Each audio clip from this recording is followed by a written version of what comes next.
What's going on? Welcome back to Charged Up. I'm your host, Willie Greenwood, and today we'll be discussing what I believe to be a U.S., emphasis on the U.S., EV market cap trap, specifically Rivian and Lucid, and why I find them to be insanely overvalued. But first, I'd like to mention that this is not investment advice. I'm just sharing my opinions for entertainment purposes, and I strongly urge everyone to always do their own research. This is vitally important. Do not take the words of somebody on YouTube and go and make personal life choices based on that. So let's go ahead and look at the charts. All right, so there's some things here to consider. First, we have Tesla here. Has about a 1088 share price, which is coming out to about a $1.093 trillion market cap. We have Rivian again coming in at 109 billion. Lucid coming in at 76 billion. And then I have a couple others here that I'll get to in just a second. So when looking at these market caps, I think it's important to keep in mind that, Tesla has produced many cars. So much, in fact, they've produced more EVs than any other company, all other companies combined. So that's one thing. But when you compare the ratio of market caps for, let's look at Tesla to Rivian, I believe it's somewhere in the neighborhood of a 10-to-1 market cap.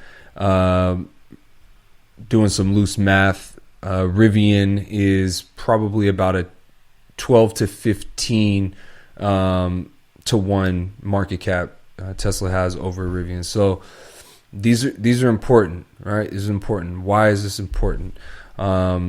So some things to consider. Rivian has about 55,000 total vehicle reservations. This as of October 31st, 2021. Lucid has 17,000 as of November 15th, 2021. A lot of people know Tesla is back ordered well into 2022, and in some instances into 2023. Now, they also have their Cybertruck, which is yet to debut, but their Cybertruck, as of August 3rd, 2021, over 1.25 million reservations for the Cybertruck alone. This does not account for the Model 3, S, X, Y, Roadster, nothing. Just the Cybertruck alone has over 1 million reservations. So we have to take this in, right? You have 1 million vehicles reserved on one hand, and you have a combined less than 100,000 vehicles reserved between these other two companies. Yet they are a 10-to-1 and a 15-to-1 in terms of their ratio, their market cap ratio. So I say this to say I think that they're supremely overvalued. I think there's far too much optimism there for now. Let's get into one other thing before we get started, and that is the delivery comps. Deliveries for these vehicles look vastly different. To date, Tesla's, as I mentioned earlier, Tesla's delivered over 2 million vehicles. They've delivered over 2 million vehicles. Rivian, by the end of the year, is projected to put out about 1,000 deliveries. Lucid, we don't know how many they've put out. We know that they started their first deliveries about a week ago, 2 weeks ago now. And so they're projected by the end of 2022. We're in 2021 right now. By the end of 2022, a year from now, they're projecting to put out about 20,000 vehicles, and those are their internal projections. So It'll be interesting. I don't think that we have a fair comparison here in looking at the total numbers. However, it does show that Tesla's far ahead. All right, it's not even a comparison, and yet for their market cap, it could be now one of two things, and I'll get into this in just a minute. It could be one of two things. It could be that Tesla or these companies are overvalued, or that Tesla is undervalued. Now, I think it's a mix of both. I think Tesla is undervalued, but I also think that Rivian and Lucid are overvalued. So why does this matter, right? Why did I show the market cap comparisons? Why did I show the reservation and delivery comparisons?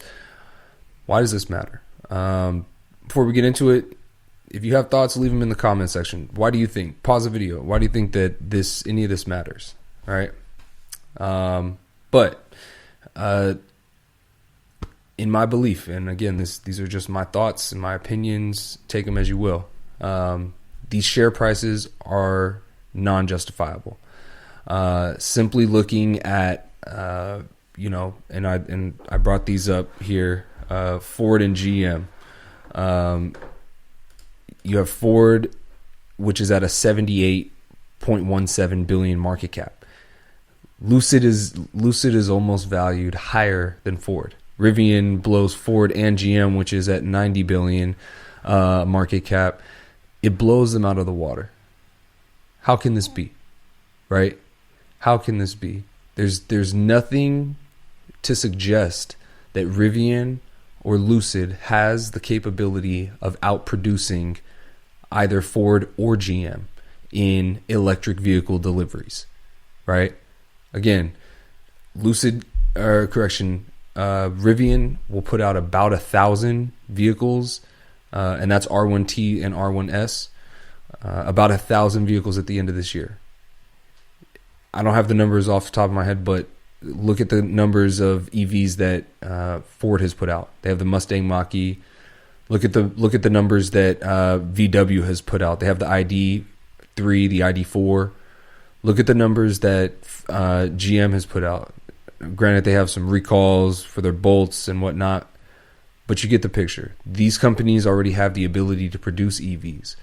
So I don't see there being anything that suggests Rivian or Lucid, who are two startups, just getting into the manufacturing game.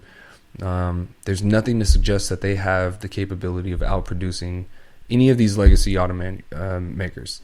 Again, the legacy automakers have already begun their transition, right? GM just announced Factory Zero that'll be producing all EVs. They invested $2 billion into the manufacturing of EVs over the next however many years. There's nothing to suggest that there's nothing to suggest that Ford, GM, VW can be overtaken by either of these two startups, right? I kind of want to get into also an IPO comparison. Now, Lucid IPO'd a few months back, but Rivian just IPO'd earlier last week. And when they IPO'd around $78 per share, which was roughly $75 billion in market cap. And as a lot of folks know, Tesla IPO'd back in 2009, I believe it was. Correction, 2010. It was 2010. Tesla IPO'd. And when they IPO'd for just $17. Their market cap, for comparison, back then was like not even fathomable by comparison to what these IPOs are today. Let me get the number up here quickly. So Tesla IPO'd at $17 a share back in June of 2010. Keep in mind, at this time, they had already produced and delivered close to or over 1,000 vehicles, the Roadster, and they were in the pipelines of getting the Model S ramped up or getting it produced. So I having proven vehicles that are people have them, they're tangible, you see them driving on the road, you're like, hey, what's that, you know what I mean? And their IPO was so much smaller than these companies. I think that these are overvalued. I think that they're overvalued. Even at that time, Tesla had delivered more EVs than the legacy automotive manufacturers had, right? Tesla delivering over 1,000 EVs at that time was more than what legacy automotive was delivering at that time, right? Fast forward to 2021, you have a company like Lucid or Rivian that are valued higher than legacy automotive companies, but they're delivering less vehicles. This doesn't make sense. This is absolutely bananas. This is absolutely bananas. So yeah, I think there are some Tesla skeptics that are still around, right? I think there's always going to be people who are skeptical. I think there's always going to be, or I think there are still Tesla skeptics. However, most of the Rivian and Lucid investors today, right now, at its current prices, I believe, are investors who think that they missed Tesla, right? Investors in Rivian and Lucid today are investors who think that they missed out on Tesla. And that's important because, in my belief, just one man, Tesla hasn't begun to reach its peak yet. Tesla's nowhere close. They're nowhere close. I think they have so much room to grow. They're barely beginning to ramp up. I could go on and on, but this is not about Tesla. This is about these other companies. So we'll get back to that. As a lot of people tend to say about, Tesla is just a car company, just an EV company, right? These two companies are just EV companies, right? Lucid has just EVs in mind. They have Rivian is an adventure vehicle, but it has no technological advantage over any of the legacy auto manufacturers. My humble opinion, I think that they should be valued at a 1-to-10 ratio of the legacy automotives, not of Tesla. Lucid should be 1/10 the size of Ford or of any of these other companies. They should not be valued the same as Ford, as GM, as any of these companies for all the reasons I listed before, right? In terms of technology, this is why I say Tesla is not just an EV company, is that they're already approaching the finish line of full self-driving, and others haven't even started yet. Others have not even started yet. Again, this is, for those of you who follow Tesla, you will know that this is made abundantly clear. If you don't follow it, let me make it abundantly clear. Tesla is not a car company. They are not a car company. They have one division of their company that produces and delivers cars. This is correct. They are not a car company, right? That would be akin to saying that McDonald's was a burger company, right?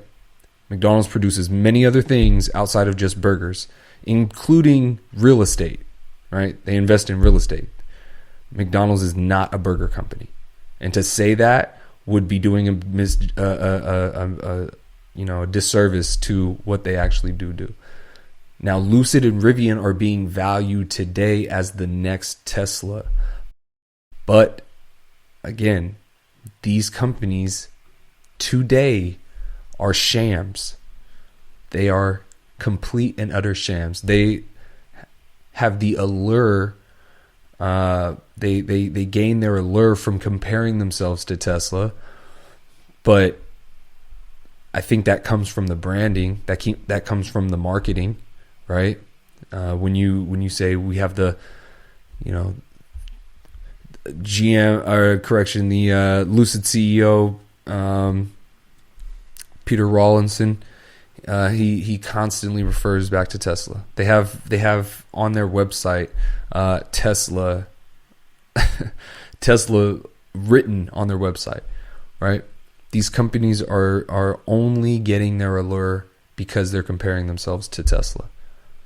But in my opinion, and I think in the opinion of many other people who support Tesla, and even perhaps Elon himself, the product should sell itself, right?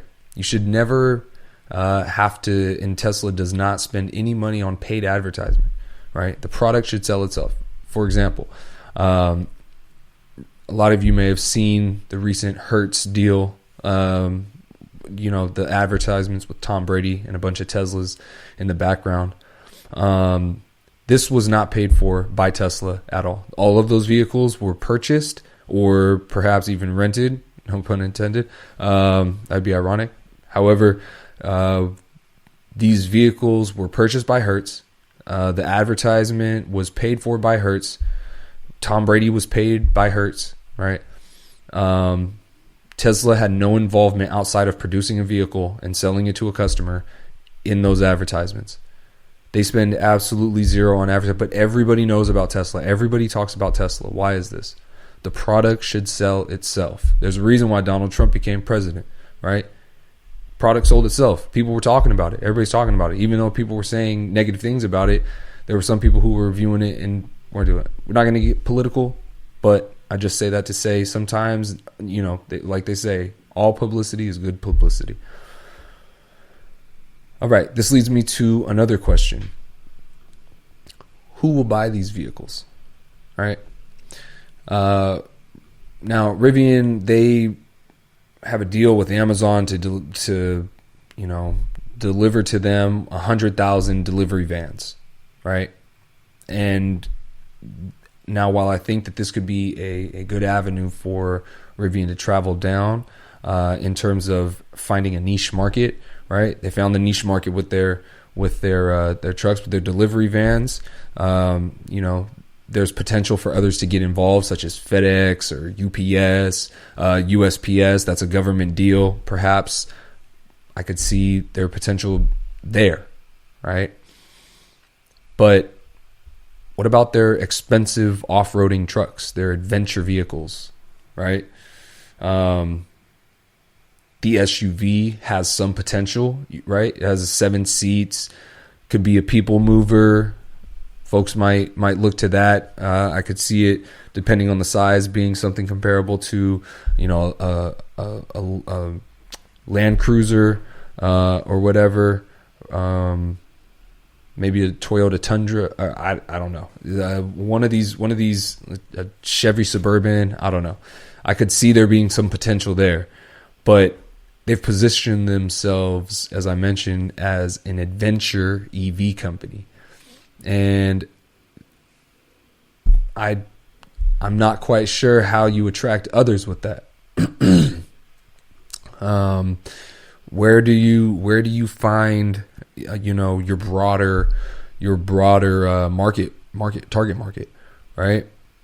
How will you attract others? Are you going to create some sort of off-roading sedan that can double up as a daily driver, right? Because that's what's made Tesla so unique, right? That's what made Tesla so unique, is that they created a car that performs like a sports car, but it's the most comfortable daily driver you've ever been in, right? They found that equilibrium, they found that balance, and I think that that's important when you're designing a product that you want to be not just used as a car, which, again, these are being used as cars. Now, they have fancy features, unique features. The Rivian has, the little pass-through storage, has a flashlight, pops out of the driver door, it even has a Bluetooth speaker you can take out. But, you know, these are not these are not defying any preconceived laws of physics. They're not, they're not, making anything, extremely more convenient for the end user, right? How can they compete? How can they compete with Tesla? The reservations between the R1T and the Cybertruck. I mean, come on. You have 55,000 for the R1T compared to over 1 million for the Cybertruck, right? Ford has some reservations as well. I'm sure GM has some reservations for their Hummer, right? How can Rivian compete? 55,000 reservations, over 1 million for the Cybertruck. Cybertruck is coming from a company that's proven out their products. These 55,000 reservations from Rivian are, akin to what Tesla had early on, right? I'll give them that. It's similar to what Tesla had early on. Tesla had people who, saw this small startup. They liked what they were putting out. They waited eagerly for the product to be delivered. They bought the product. They loved the product. But when they bought that product came from a private company, right? Whose CEO and co-founder had invested all of his money into making these products, right? It wasn't as though they offered it to the public. This was from this private company, right? These companies, these are publicly backed companies now. So now there's expectations there. There weren't expectations with the Tesla when it first came out. How can Rivian compete? Now, moving on to Lucid. Lucid, to an extent, followed Tesla's strategy, right? Kind of followed Tesla's strategy. They had the sleek branding, the nice font for their logo. But they followed their strategy. They have a high price sedan, right, which paves the way for an SUV on the same platform. But it's easy to follow a pre-written playbook, right? It's very easy to see what another company has done, what they've been successful at, what they were unsuccessful at, and this is good. I'm not saying this because I'm a hater of Lucid or anything like that. This is good, right? They're like I said, they're following a pre-written playbook, and this is what history is written for. It's for us to go back, look at others' mistakes, correct ourselves from those mistakes. This is good. This is competition, right? All I'm saying is that by following this pre-written playbook, someone else is writing it. So someone else has the answers before you can come to them. So anything you do, you can't catch up to because you're following their playbook, right? You're not writing your own. You're not coming up with your own innovations. You're not, introducing any new technologies. You're following another person's playbook, and this is okay. You're going to create a product. You're going to sell units, all the stuff, but you're not going to create a unique product that is, something that people have never experienced before. All right. Now, Lucid's positioned as a luxury vehicle brand. They also touted that they have the longest range, of any EV on the market today. And this is any production EV. This is true, right? They have a 500 and I believe it's like 502, 520 some miles on a full battery, right? They have some unique features such as massaging seats that also recline, right? Big huge screen. They got all this stuff, right? It's a luxury vehicle. It's kind of like a Mercedes. It's nice, right? However, there are definitely some reasons for concern, right? Of any of the ones that we're talking, any of the vehicles that we're talking about, they have the fewest reservations, right? They have the fewest reservations, and they have no immediate plans to focus on autonomy. They're either completely disregarding, or perhaps completely understanding Tesla's lead here, right? Tesla is 10 years ahead of the competition in terms of their autonomy lead, right? Consider that every single one of their cars since 2016, I believe it was, 2015, 2016, has been produced with the cameras and the hardware necessary, to accomplish full self-driving in the future. Now, some people are going to say, oh, well, they have to upgrade things. Blah, blah, blah. Listen, they've been producing all of their cars with cameras, every single one of them, since 2017. What does this mean? 2016. What does this mean? They've been collecting data from every single car that is driven on every single road all across any place that any Tesla has ever driven, right? They have data that no other company, not Apple, not Google, not Amazon, not Lucid, not Ford, no other company can collect the amount of data that Tesla has already collected. Now you could say, well, what if they go and they start producing all their vehicles today, Ford, GM, all of them, they all combine today and start gathering the data needed for those vehicles, or for full self-driving? What? That's cool. Tesla has 2 million vehicles on the road, right? Almost all of those vehicles have been collecting data, right?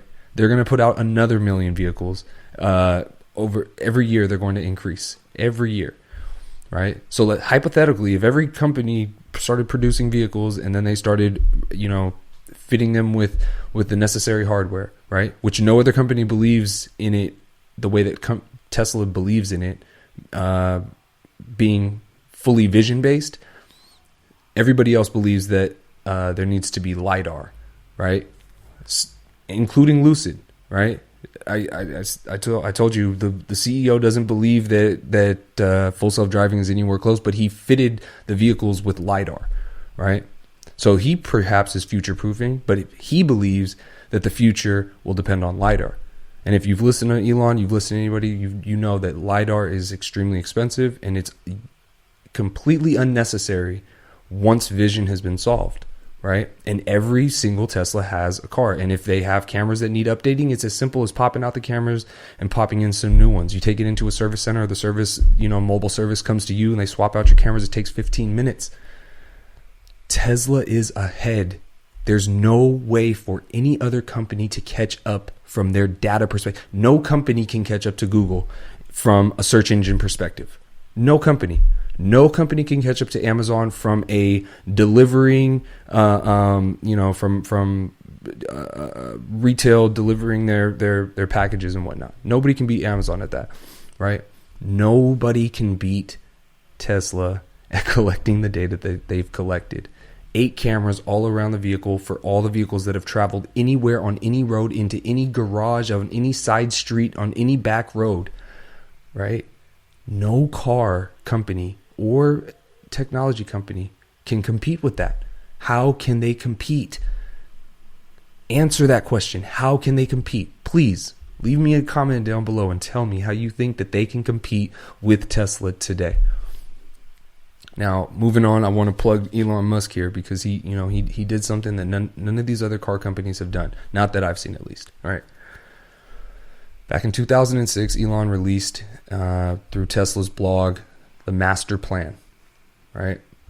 And this master plan had a clear mission. He also released a master plan part 2, which is also available on the blog. You guys should check these out. But to get back to the first one, there was a clear mission, right?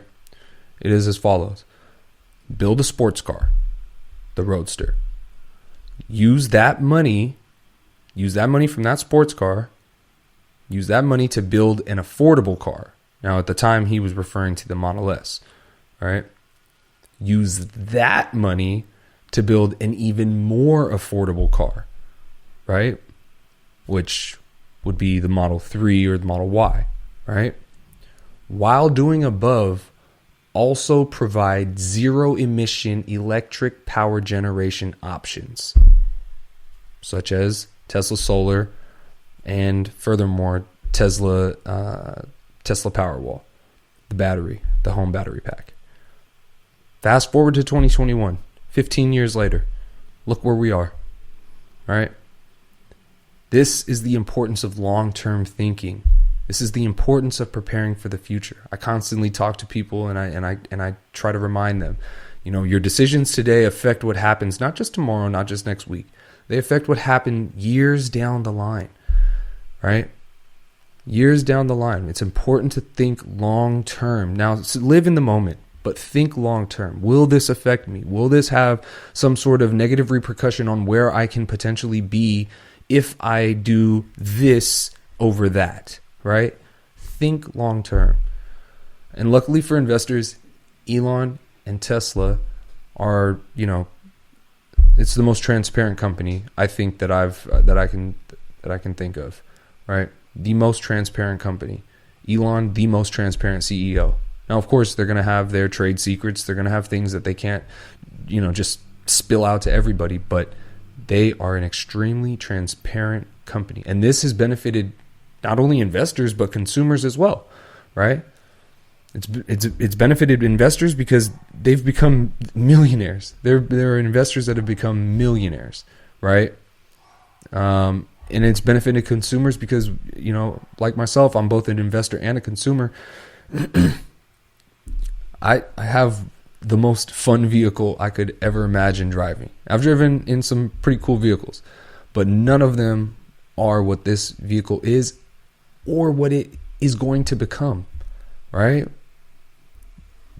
They're amazing products. If you've never driven a Tesla, never had any thoughts of ever purchasing one, maybe you thought it was too expensive, right? Maybe you just thought you don't like EVs, you'd rather have a gas car, you want something that makes noise, right? I challenge you, drive a Tesla. And don't just drive it around the block, drive a Tesla, right? Try to take it for a long term. Maybe go on Turo and rent one out for a day or two. Drive a Tesla. Give it a try. I guarantee your perspective will change. You will figure out you won't question like, oh man, I'll never get a Tesla. It's how can I get a Tesla? I can't afford it. Not I can't afford it. It's how can I afford it, right? I learned that from a book, Rich Dad Poor Dad. Check that out as well. Anyways, getting back to it. Tesla makes the most cost-effective, highest performing, and safest vehicles on the market today, bar none. You don't believe me? Go check it out. There are plenty of performance tests. There's plenty of safety tests. The numbers speak for themselves. These vehicles, this product is amazing. I wouldn't just record myself talking about something if I didn't truly believe it. I've invested a lot of money into this setup that I got going here. I'm hoping to make something out of it. I wouldn't do this if I didn't truly, truly believe in this company.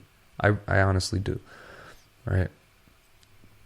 So I think, the final point there being Lucid, Rivian, these companies must present their long-term visions to justify both the current and future valuations of their companies, right? They must present these long-term visions, because what it does is it instills confidence, right? It instills confidence in the investor. It instills confidence in the consumer.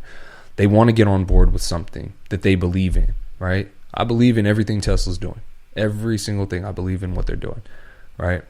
There may be things that I disagree with in the future, but to date, I agree with everything they're doing, and I think it's an amazing company. I think everybody needs to understand what this company is, where they have the potential to go, and what it's ultimately going to do for our society. It's crazy. But with that, that does it. Thanks so much for tuning in, everybody. If you enjoyed this, if you gained something from it, if you feel like you learned something, be sure to share it with your friends. All right, like and subscribe. I'm going to be putting out more content. Now I got, my whole setup here. I'm committed to it. I know so much about it. I got family and friends who constantly tell me, hey man, you need to share this information with people. People don't know it the way you do. And I agree, right? I spent a lot of time, researching this topic of Tesla. I spent a lot of time, understanding this stuff. And I think it benefits people, not just, future generations, but current generation, my generation, the ones that came before us. My mom has made a ton of money investing into Tesla. I helped her understand what the benefit of the company was, what their long-term vision was, and she made that leap, and now she thanks me every day for it. My wife and I have made off quite well, continue to invest everything. I'm a Tesla bull, but again, this is not investment advice. I assume no responsibility for any investment decisions you may make. I'm simply offering my opinions, and I do this for entertainment purposes only. I would hate for anybody to come to me and say, "Hey, Willie, I followed your advice, man, and look what happened." Make your own choices. Do your own research. Take responsibility for your own actions. But again, until next time, everyone, peace.